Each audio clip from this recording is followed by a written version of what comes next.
Alrighty, everybody, welcome back to part 2 of my step-by-step van flooring install on my 1994 Chevy G20. So, as you saw in the previous video, I got everything all set up for the subfloor, all that installed, insulated, and right here against the wall, there are my 3 panels, 1, 2, 3. The only thing I've done so far since the last video is I just trimmed up the underlayment, the vapor barrier, the top barrier. Trim that up, everything glues nice and dry now. So I'm gonna open the garage back up. I'm gonna throw these 3 panels in, make sure they're exactly where I want them, and then we're gonna screw them down. For putting them down, I am using 1.25 inch stainless steel self-tapping sheet metal screws. So real simple. They're just going to go straight in. Some people say to seal it, like to go underneath the van and seal it, or screw them in, unscrew them, drop some sealant in, then I don't see that to be necessary. I mean, maybe I'm completely wrong, but maybe I'm not. I don't know.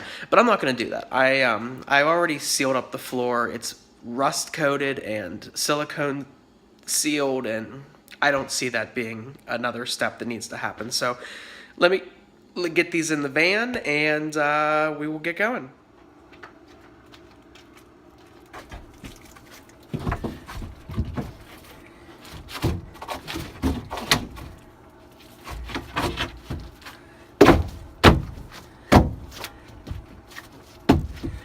All right, nice tight fit, and we have an insulated vapor barrier subfloor. Okay, so this type of Pergo I'm using, it has to have this underlayment. So I just got the basic. It's really just to help from the shifting around of the floor and anything, because it really isn't attached down. It just snaps into place. So here's the floor. It looks really nice. It's a really nice fit. Like I said, remember, here's where I talk about there's some gaps here. Don't worry about that. It's going to be covered up. At least in my design, it's going to be covered up. But don't worry about it being perfect, because the floor is going to cover up any imperfections. And, give yourself room on the sides, like where my sink's going. Why would I put flooring there? So, or same thing over here. There's going to be walls there, everything. So this is in. As far as securing it, I checked underneath the van and made sure, like in these different areas where I'm going to secure it, so that I don't hit anything, brake lines or anything. It's pretty much all clear under there, but still double check. Every conversion is a custom conversion, so it's always can be different. So I'm gonna start putting the screws in, and then we'll be ready for Pergo.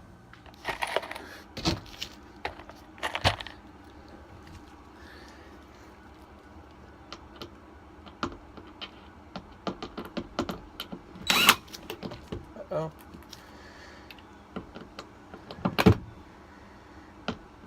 Well, this is great video, huh?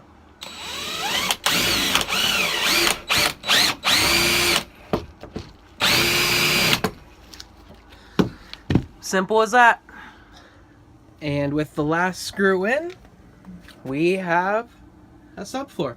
So all I'm gonna do real quick is I'm gonna seal the seams here with just some duct tape, and then we will start getting the Pergo in. So yeah, that took all of like 5 minutes. So looks pretty darn good. And the rain is back. So now I'm soaking wet from the rain and from the fact that it's still 100% humidity. So sorry, I actually got a little bit zoned in for a minute there, and I got some work done. So check it out. Pergo floors are going in. Little bit tricky just because of the weird angles and the, it's not a living room, so a little bit tricky, but it's getting there. Having to do some cuts and stuff. So, but yeah, so I am going to go inside because now it's raining, and I can't use the saw outside when it's raining. It hasn't like rained in like a week and a half. Now it's got to rain because I wanted to do something. Anyways, staying positive. Gonna go inside, wait for the rain to cool down. I think it's gonna be in like a half hour, 45 minutes. Then I'm gonna try to get the rest of this flooring in tonight, because that was my goal and I want to hit it. So I'll be back. All right, what's going on, everybody? So I promised that I would have a video out on the next day, which would have been Sunday, and I didn't do that. So I apologize. Just some personal stuff went down not putting in the video, but just didn't feel like making a video. So anyways, I am back to my house. I'm not at my parents' anymore, and I don't have any tools, but just saw an advertisement that they're selling power tools at a big discount at the Harbor Freight, which is right up the road from me, and I have a coupon. So I'm gonna go see if I can get a couple things so that I'll be completely independent working on the van here at my place where I don't have a lot of stuff. So I'll make a run, and then when I come back, we're gonna try to finish that floor tonight before it gets dark. So hopefully, let's see. I got some light. It's freezing, by the way, in Pennsylvania. You saw me sweating in the last video. Now I'm freezing. So, all right, I'm gonna make a run and then I'll be back. All right, everyone. So I got a little bit carried away because I got so excited to get my saw and get back here and start putting stuff in. And this floor is just flying in. Made a couple of mistakes. You got to remember that when you cut it, you got to work from. I'm working from left to right, front to back, so that way all of your seams line up and your snap pieces on the edge of the board line up, and you have to lay them in from front to back so that you have seams. So we're getting there. We are 2/3 of the way done, and I am on track to finish this tonight. So yeah, let me get a couple more boards cut, and then I'm going to show you exactly some details about how this goes in, but it's getting there. Okay, so we are almost there. So one quick thing, this back side here, so see the screws I put through the boards? That's going to be behind the wall, and those pieces were on the end, so they were the most loose. So there wasn't a piece on either side of them squeezing them into place. So I noticed some like play in those ones. So what I did is I just stuck a quick screw down through them to keep them in place, and that honestly actually firmed up all the rest of it. So let me show you real quick how these go in. I'm going to try to do it one-handed. So all these are is they're tongue and groove. So you lift them up at an angle, and you line that up. If I can do it here, line that up and then just snap it down into place, and it snaps right in. The tricky part, I don't know if I can do it with the camera in my hand, is getting this gap closed up. So all you got to do is kind of play around with it a little more, lift it up, and it will snap right down into place. So I can't do it with the camera on, but let me get this put in, and I'll show you here where I'm at. Last cut.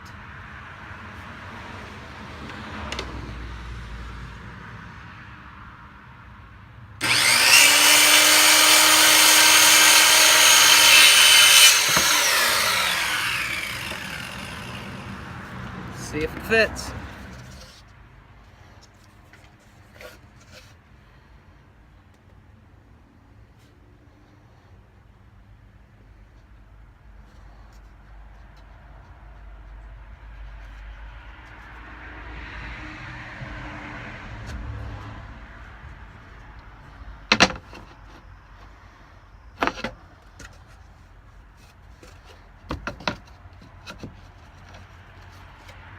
Helps if I put it in the right way.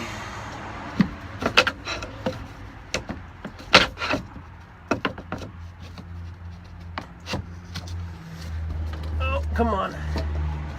Last click. And that is a van floor. For a transition piece, I'm going to be using this weathered cedar here just because I think it looks sharp and it gives a clean edge. The laminate doesn't have a clean edge, but I think that looks nice together. It's got a nice clean edge, so I'm going to screw this down. And it's also I don't know if you can see that. See how the whole floor moves? It's the same kind of tongue and groove, so it latches in. It's going to hold the floor in nice and tight on this side. So let me get this bolted down. All right, guys, it is super dark outside, so this is going to be kind of tough. However, I finished the floor. I finished the trim. I'm missing only one trim piece, and that was just because the trim up front where the new floor meets the old carpet, I ended up having a little bit more of a gap. Remember I talked about in the plans that 1-inch gap? Well, I did the 1-inch gap, but I didn't take into consideration that I didn't rip the carpet out quite straight. So the 2-inch flashing just didn't quite work. So I'm going to get a 3.5-inch flashing for up front. But other than that, we are 100% done. So I'm going to pause this and turn the flash on the camera, and I'm going to show you the floor before my phone dies, before we get pitch black. So hold up. All right, it is super dark. I don't know how to fix it. Check out the picture on my Instagram, which will also be the cover picture, which is a little bit brighter. But yeah, this is the floor. So got the floors in. Maybe it'll adjust a little bit. I have the running lights on. Floors are in. This is that cedar trim that I talked about. It's long here. The only little gap is right here, but there's no reason that I need to force myself to get that filled, because that's all going to be covered with my kitchen. My kitchen's going to be right here. The sink goes right there, same way I didn't cover that little piece. And over there will be my closet. Here will be the bed. It's super, super dark. I apologize, guys. I'm going to post pictures on my Instagram tonight and tomorrow to show you it. And then there is the brushed nickel flashing across the back. So if I do say so myself, let's walk around the side here. Oh, check out that. That's the laser off of my circular saw. Trippy. Let's walk around here. Is it any better? No. But hey, you know what? It's a floor. Alright guys, it's dark. I'm soaking wet and filthy, but huge progress. Huge progress. You have no idea how excited I am to have this done. Like, such a huge step, you know. Now, just the dreaded task of putting up the walls. But I'm going to enjoy this victory right now. I'm going to celebrate. I'm going to go and probably just go to bed. That's celebrating. But anyways, yeah. Thanks, guys. You know, thanks for everything. Thanks for the encouragement. It's been a tough couple days. Will, thank you for the chat we had yesterday. That helped a lot. So anyways, thanks, guys. Hit me up if you need any advice, any pointers, or just want to say, hey, I greatly appreciate it. What Now Society on YouTube and Instagram, and I will post everything else below. All right, guys. Thank you so much, and peace out.